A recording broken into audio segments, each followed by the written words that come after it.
Voltamos com o Pauta Especial de hoje conversando com o advogado Paulo Breda, ele que provavelmente esta semana estará assumindo o Conselho Estadual de Segurança Pública. Doutor Paulo, o senhor assume o Conselho de Segurança Pública com Alagoas liderando o ranking de homicídios.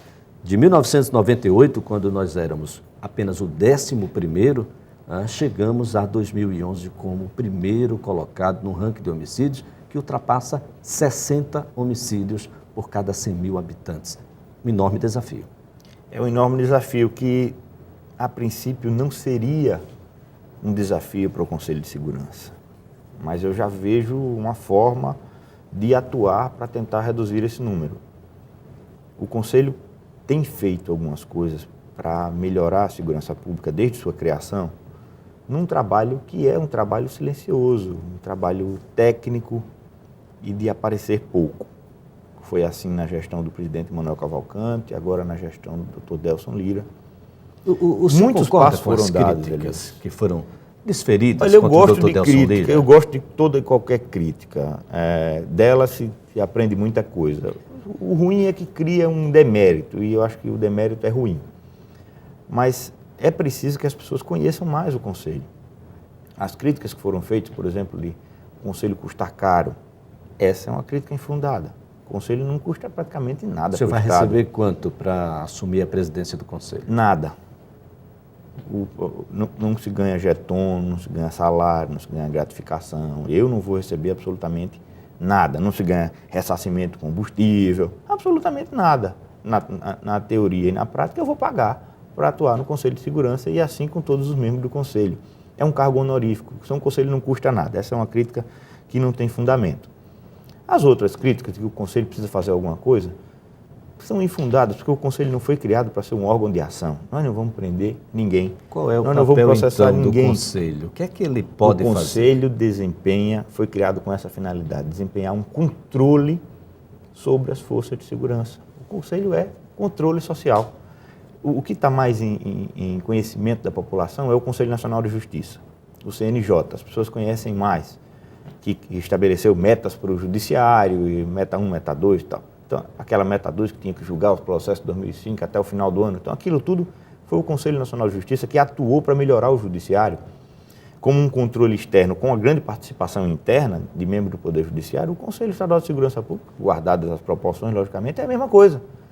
É um controle dos órgãos de segurança. Então, para quê? Isso confere ajudar apenas no planejamento. Uma situação consultiva, não é deliberativo? É deliberativo, inclusive punitivo em matéria correcional. Por isso que tem a função de controle. E ele tem feito algumas coisas. Por exemplo, ele tem algumas coisas que são chave, ponto-chave. A concessão de segurança para autoridades. Segurança policial para autoridades. Isso era feito pelo governador do Estado. Isso era feito ou pelo comandante da polícia, historicamente em Alagoas. E era comum políticos, autoridades, terem pequenos exércitos de policiais acompanhando para cada viagem, para cada deslocamento, intimidando muitas vezes as pessoas e, na maioria das vezes, sem fundamentação, sem justificativa. Hoje, isso é atribuição do Conselho.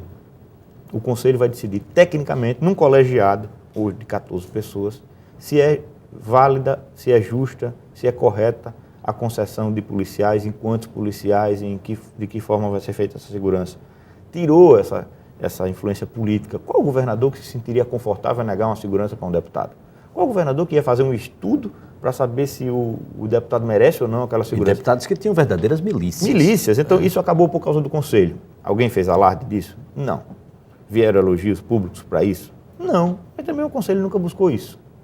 O que é que aconteceu? Isso melhorou e passou. Não se discute mais isso. O pedido hoje de segurança é feito ao Conselho, e o Conselho se reúne, tecnicamente delibera, e isso vem sendo assim. Outra questão importante também, apenas para dar outro exemplo, a mudança na escala de trabalho das polícias. Um tema terrível. Ninguém conseguia fazer internamente. O comandante da PM, que tentasse mudar a escala de trabalho, ia sofrer uma pressão tão grande da tropa, que ia desestabilizar seu comando. Quem fez? O Conselho. O Conselho. O Conselho sugeriu o quê? A mudança da escala de 24 para 12 horas. Quem trabalha 24 horas? Um turno de 24. Você vai ter que dormir, você vai ter que comer, você vai ter que fazer tantas coisas. Na prática, você não vai trabalhar as 24. Mas a escala de 24 permite uma folga de 36 ou 48 horas. Aí é que está o problema. São 36 ou 48 horas fora do trabalho. Diminuindo para 12, você aumenta a quantidade de policiais na atividade. É assim no sistema prisional, nas polícias. E o Conselho foi que teve que enfrentar esse tema de forma técnica, apolítica, sofrendo as pressões todas que tem que sofrer. A formação do Conselho ajuda? É uma formação participativa? A sociedade está ali representada? É uma formação participativa. Não poderia ter participação maior da sociedade por conta de questões técnicas que são atribuição do Conselho, como, por exemplo, a questão punitiva. A função correcional. Função correcional, de punição, e isso acho que limita a participação mais ampla da sociedade. Mas o Conselho, e aí essa é a minha grande missão, tem de estar aberto à sociedade. Todos os pedidos feitos por quem quer que seja ao Conselho vão ser apreciados e deliberados. Nada vai ser escondido. Nós temos, doutor Paulo, um problema muito sério aqui. A polícia ela não consegue apurar ao ponto de dotar os processos do necessário para um julgamento justo. Se é culpado, que seja punido, se não é culpado, que seja liberado. E a gente fica aí com essa indefinição durante muito tempo. Muita gente prejudicada nesse sentido. E antes disso, nós temos um problema muito maior, e em percentual muito maior, que é a impunidade imediata, que é a ocorrência criminal que nem se transforma em inquérito policial. Você está falando aí do inquérito policial que não chega a uma conclusão ou chega a uma conclusão sem condição de elementos para condenar ninguém. O Ministério Público tomou para si. Antes disso, é um problema maior. Os números de 2008, e já sei que esse número melhorou, mas o número de 2008, que é o que eu tenho, 86% das ocorrências criminais do Estado não se transformavam sequer em inquérito. Sequer em inquérito. É a impunidade imediata. Tem como mudar isso? Tem como mudar isso. Nós temos estudos no próprio Conselho, já desenvolvidos com o tempo, e sem a pressa que às vezes atrapalha um trabalho bem feito, o Conselho desenvolveu um projeto com base em exemplos bem-sucedidos em outros estados, com adaptações que eu vou tentar colocar em discussão para ver se nós conseguimos distribuir melhor o número de ocorrências criminais no Estado pelo nosso efetivo policial. Trazer novamente delegados da Força Nacional, agentes da Força Nacional para ajudar? Pode até ser, eu não penso nisso. Eu penso numa solução caseira, com o que nós temos no Estado, com o efetivo que nós temos, com a estrutura que nós temos, redistribuir melhor as ocorrências criminais. Agora, o que é que acontece? Olha, em 98 nós éramos 11º. Hoje nós lideramos, nós matamos 60 a cada 100 mil. São Paulo era o 5º, hoje está na 25ª colocação, eles matam 14, a gente mata 60. O que é que foi feito lá que a gente não fez aqui, que o senhor acredita que pode ser uma experiência exitosa e aplicável aqui ao Estado de Alagoas? São muitas experiências. O caso de Alagoas é um caso bem diferente. Nós temos em Alagoas um perfil do tráfico de drogas que Alagoas só não, no Nordeste, que é diferente do Centro-Sul. Você tem traficantes aqui de R$100 por semana. Diminuiu o tráfico? Que faturam R$100 por semana.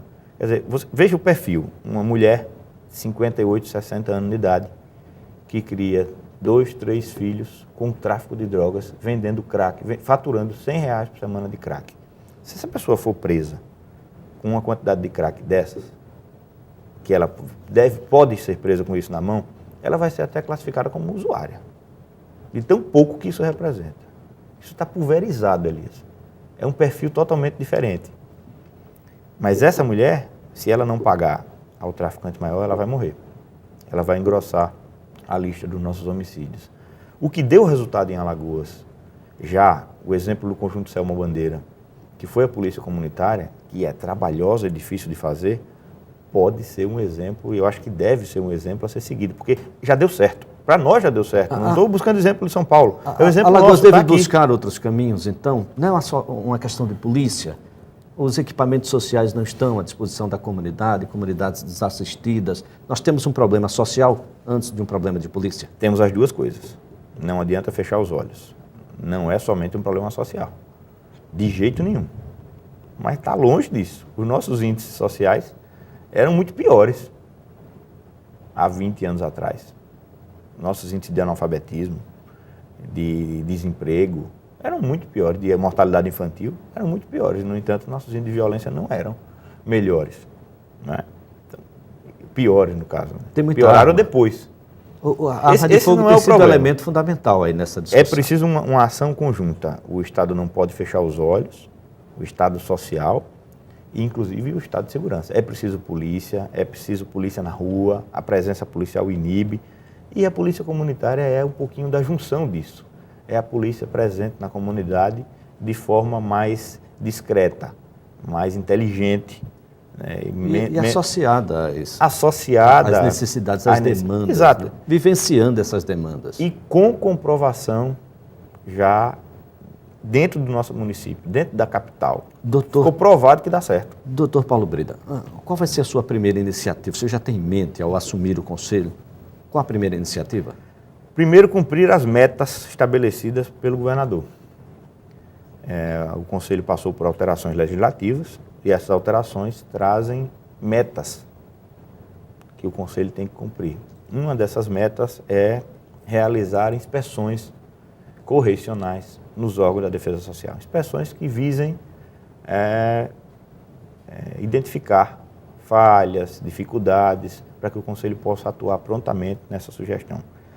Esse é o grande início de trabalho, que é a tentativa de cumprir essas metas. Algum receio ao assumir? Não. Não. Mas receio de quê?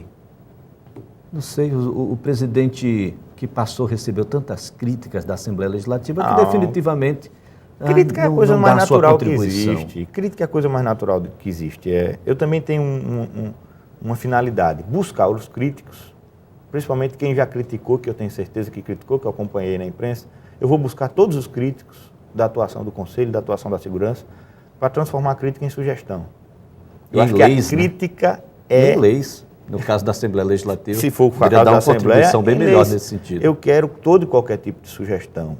Eu quero que a crítica revela uma insatisfação. Quem está insatisfeito deve ter alguma coisa para sugerir. Eu quero buscar essa sugestão. Eu não quero afastar nem brigar com crítico nenhum. Eu quero receber as críticas e transformá-las em solução. E quanto ao futuro do advogado Paulo Breda? Presidência da Ordem? Futuro, uma possibilidade? Futuro só não, presente. Eu tenho que continuar advogando, né? Continuo sendo advogado, continuo trabalhando no meu escritório normalmente. Como você mesmo falou, o Conselho não tem nenhum tipo de remuneração. Então, a minha dedicação à advocacia é constante. É o que eu faço há 17 anos. Presidência da Ordem o ano que vem é uma possibilidade? Elias, está muito cedo para isso. Acho que a gente não deve falar. Nós estamos na metade do mandato do presidente Omar Coelho. Se eu falar agora em presidência da Ordem, eu estou reduzindo pela metade o mandato do presidente, que tem feito um excelente trabalho, né? Um trabalho de parceria com todos nós e com o Conselho Federal e uma gestão única para a advocacia.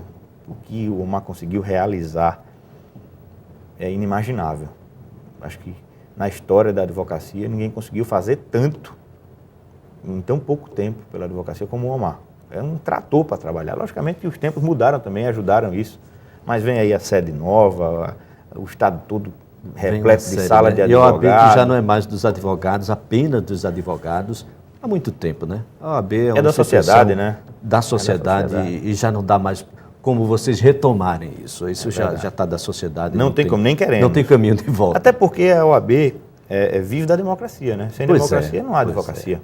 Doutor Paulo, eu quero agradecer seus esclarecimentos aqui e desejar, naturalmente, sorte ao a sua passagem por lá. Ela é, por nós, uma expectativa muito grande. O seu sucesso lá pode significar dias melhores para a sociedade. Eu que agradeço e quero transformar esse incentivo e esse agradecimento em uma parceria também.